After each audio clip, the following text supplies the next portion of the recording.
Hello everyone, तो हम लोग रेशियो एंड प्रोपोर्शन पढ़ रहे हैं। रेशियो एंड प्रोपोर्शन, ठीक है। चैप्टर 7 है आपका 10th आईसीएसई का। Chapter 7 10th ICSE, 10th ICSE, ठीक है। तो सेकंड क्वेश्चन सॉल्व करेंगे हम लोग। क्या बोलता है, what quantity must be added to each term of the ratio. देखो 8/15 रेशियो नंबर है, तो इसमें क्या ऐड करेंगे सो दैट इट बिकम 3/5। तो इसमें भी मान लीजिए x क्वांटिटी ऐड करता हूँ, इसमें भी x क्वांटिटी ऐड करता हूँ, समझा। तो ये क्या बन जाता है आपका 3/5 आता है, समझा नहीं समझा। बोला है कि एक नंबर है 8/15 रेशियो, ये आपका रेशियो दिया हुआ है, दिस इज गिवन, ये समझा आपको। तो इसमें कुछ नंबर ऐड करना है, तो मान लीजिए सेम नंबर ऊपर में भी ऐड कर रहा हूँ, सेम नंबर नीचे में भी सेम नंबर ऐड कर रहा हूँ।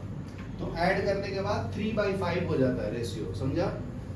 तो अभी सॉल्व करना है, x का वैल्यू फाइंड करना है, क्रॉस मल्टीप्लाई करो, ठीक है। तो क्रॉस मल्टीप्लाई करेंगे तो 5 से इसको मल्टीप्लाई करो, 3 से इसको मल्टीप्लाई करो, 5 इंटू 8 प्लस x हो जाएगा is equal to 3 into 15 plus x हो जाएगा, समझा।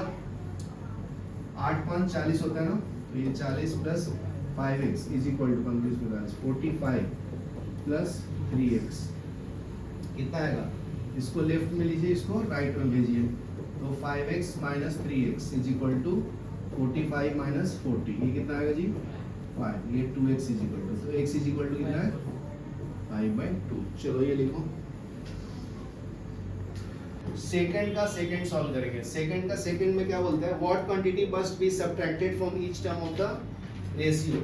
a/b रेशियो है, तो इसमें से क्वांटिटीज सबट्रैक्ट करना है, तो इस बार माइनस करना जी अथर, तो ये माइनस, ये भी माइनस, क्या मिलेगा आंसर c/d हो जाता है ये रेशियो सबट्रैक्ट करने के बाद, समझा ना। सॉल्व करो, x का वैल्यू निकालो, सिंपल है ना।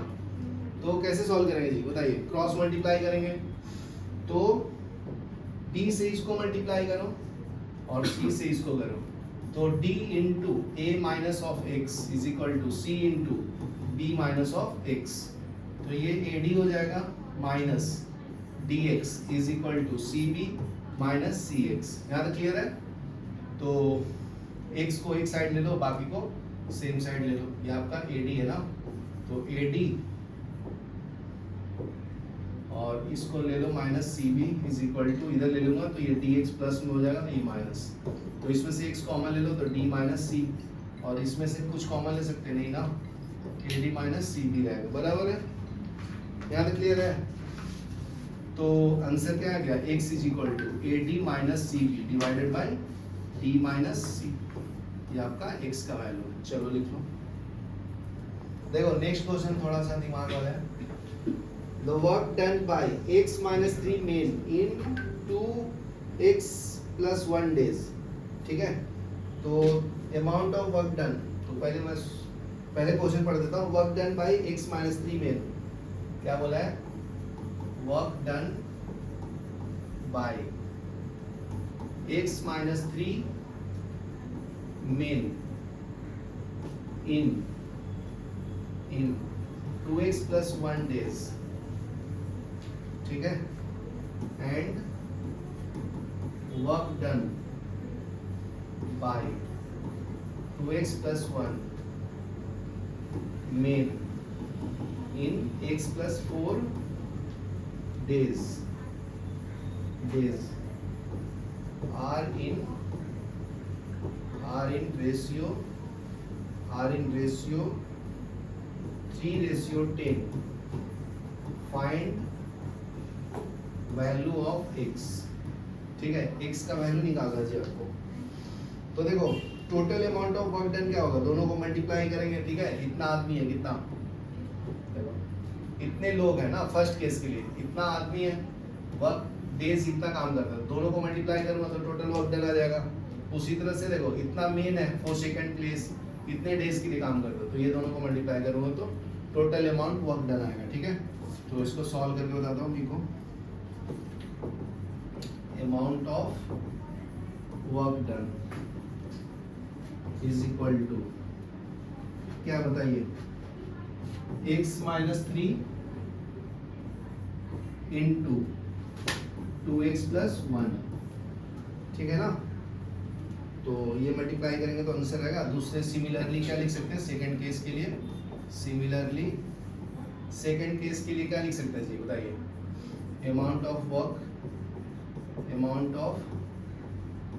Work done is equal to 2x plus 1 into x plus 4, ठीक है। तो ये सॉल्व करेंगे तो दूसरे के लिए अमाउंट ऑफ वर्क डन आएगा, ठीक है। तो देखो इनका अमाउंट ऑफ वर्क डन का रेशियो क्या है? 3:10, मतलब ये दोनों को मल्टीप्लाई करना है डिवाइडेड बाय ये दोनों को मल्टीप्लाई करना है, तो 3/10 आएगा। तो ऊपर में क्या लिखना है? x माइनस 3 वो कितना है? 2x plus 1 divided by 2x plus 1 into x plus 4 is equal to क्या आया?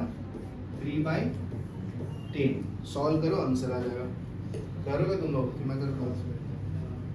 ठीक है मैं कर देता हूँ। देखो पहले यहाँ पे 10 से मल्टीप्लाई करना, 10 इंटू एक्स माइनस 3 फिर 2x प्लस 1 फिर ये क्या है? 3 इंटू 2x प्लस 1 ये क्या है? x प्लस 4, बराबर ना। तो इसको पहले मल्टीप्लाई करो तो ये 10x माइनस 30 हो जाएगा, फिर 2x प्लस 1 हो जाएगा इज इक्वल टू ये कितना हो जाएगा? 6x प्लस 3, ये क्या हो जाएगा? x plus 4। इसको सॉल्व करेंगे जी। तो देखो ये मल्टीप्लाई करो इससे एक बार, तो ये जो 10x इंटू 2x कितना हो जाएगा? हो जाएगा 20, 10 इंटू 2 20 ना, x इंटू x स्क्वायर बराबर है। फिर इससे इसको करेंगे तो 10x minus 60x minus 30 is equal to, ये समझा आपको? तो इक्वल टू में क्या है? 6 इंटू एक्स कितना आएगा? 6x स्क्वायर बराबर ना, और ये 6 into 4 24x plus 3 into x 3x, ये 3 इंटू 4 12, समझा? तो इसको अरेंज करना है, इसको करेंगे तो कितना आएगा? माइनस ना, तो ये 20x स्क्वायर माइनस 50x और ये कितना आएगा? माइनस 30 इज इक्वल टू ये कितना है? 6x स्क्वायर, ये दोनों को ऐड करेंगे तो प्लस 27x प्लस 12, सबको लेफ्ट में ले लेता हूँ, ठीक है ना। तो ये 20x square minus 6x square को साथ में लिखते हैं, ठीक है। फिर ये कर लो माइनस 50x माइनस 27x, ठीक है, minus 30 minus 2 is equal to 0, ठीक है ना। तो ये दोनों को सॉल्व करो, ये दोनों को करो, ये कितना आएगा? 14x square minus 77x minus 32 is equal to 0। ये आपका क्वाड्रेटिक इक्वेशन आ गया, ठीक है ना। सॉल्व करेंगे तो x का वैल्यू आ जाएगा। चलो यहाँ तक लिखो फिर मैं आगे बताता हूँ, ठीक है। तो यहाँ पे मॉडिफाई कर देना, ये 3 इंटू 4 कितना होता है जी? 12, तो यहाँ पे 12 था, ठीक है।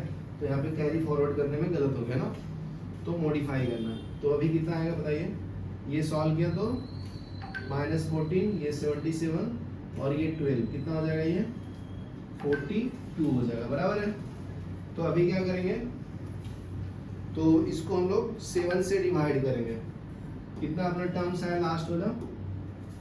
ये आया आपका 14x square minus 77x minus 42 is equal to 0। इसमें से x का वैल्यू फाइंड करना है ना। ध्यान से देखो, अगर मैं इसको डिवाइड कर दूं 7 से, 14x square by 7 minus 77 by x by 7 minus 42 by 7 is equal to 0। कितना आएगा बताइए? कितना आएगा जी? सॉल्व करेंगे इसको 2 टाइम्स में, ये 11 टाइम में कैंसिल होगा और ये 6 टाइम में, तो 2x square minus 11x minus 6 is equal to 0। Middle term split करेंगे, फर्स्ट टर्म और लास्ट टर्म को मल्टीप्लाई करना है। कितना आएगा? 2x square into minus 6 minus 12x square, बराबर ना। इसको स्प्लिट करेंगे, बताओ। तो इसको ऐसे कर सकते हैं ना, माइनस 12x प्लस x कर देंगे इक्वल टू 0। ये दोनों में से कॉमन क्या है?